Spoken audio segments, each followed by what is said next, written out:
Good evening and welcome to Budget Model Railways. This is a simple little video on something I've been trying to do for a while, which is wire and tube.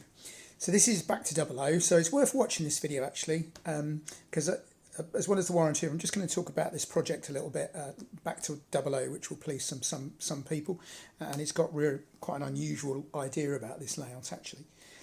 But I wanted to do a shunting layout and I wanted to make it easy to shunt. I want to use it at an exhibition at some point so that people can have a go at England at shunting, and I've done some work with making the couplings easy, which I'll do another video on. But what I didn't want to do is people trying to flick points. I thought it would be easier to do wire and tube. Couple of false starts using some wire and soldering and things, and I've ended up with this really simple. And all I've done here, this is Slater's rod, bought from a model shop, Kerno as it happens. Relatively cheap, it's just a tube. It's about 1.2, I think, millimetres, something in turn. And I went to Hobbycraft and bought this, which is Oasis Florist's wire, 1.1 millimetre, I think, across. Anyway, it slides through the tube really easily. I'm going to try and zoom in there, but all I've done is put a loop, yes, you can see it, put a loop in the wire and hooked it over the spot. Now these are pico points. I would always recommend pico points. These have a very firm click, and they also have a much bigger spike here than the Hornby ones, as well as the better, smaller plastic frogs. I'm not worried about hiding them too much because I'm going to put paving and things over this. So I've cut a groove into the ballast mat, glued that in with just a strong Loctite super glue.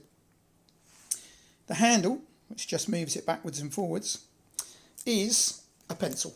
It's the end of a pencil, drilled out, and then again, just some super glue holding that in, and the point works just fine.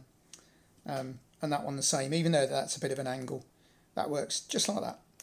And that's going to be great because it means that I don't need to put my hands on to do the points. I don't mind the hand of God, but it'll work quite well. So I'm quite taken with wiring point. When you think you flick a switch on a point motor, this is just as quick as simple as doing a point motor, but without the sort of £20 cost and the wiring and the transformer. So I'm quite taken with that. So this actually, I did say I'd explain a little bit about it. It's going to be a 00 Inglenook. I wanted to have a go at building a 00 Inglenook. I've not built one. I've built lots of N. And the idea is to actually build a little layout. I've got a fiddle yard as well, if you bear with me.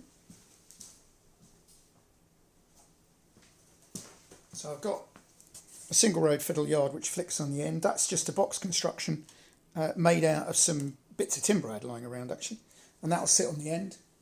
This is a floating shelf. It's an IKEA 80cm floating shelf. It does prove the sort of difficulties with 00. I could get the whole N gauge layout in that, but to get people to have a go at shunting, N is too fiddly probably at an exhibition. And the really clever bit of this is it's got to fit on the back of my motorbike. Which is why it's shorter and it's going to have a very robust box. It's a really interesting technical challenge. I wanted to see if I could get something built robust enough. I can put it on, strap it across the back of the panniers on my motorbike, because that's what I tend to use to do my railway stuff these days. Yeah, so we're doing 00 for a little while. Other breaking news is I've joined a model railway club. Never done that in the last 10 years that we've done railways. I'm going all the way over to Shunting, which is an hour's bike ride. It's a nice bike ride on a nice evening. We can't make the Shunting show this year, but we know the guys at Shunting very well from previous exhibitions. It's a wonderful, friendly club. Really enjoyed my first night down there. You know, really nice, genuine, pleasant people. So I'm looking forward perhaps once a month or so through the summer, while the weather's okay and I can get down there on my motorbike, to being as part of a model railway club, which I really enjoyed.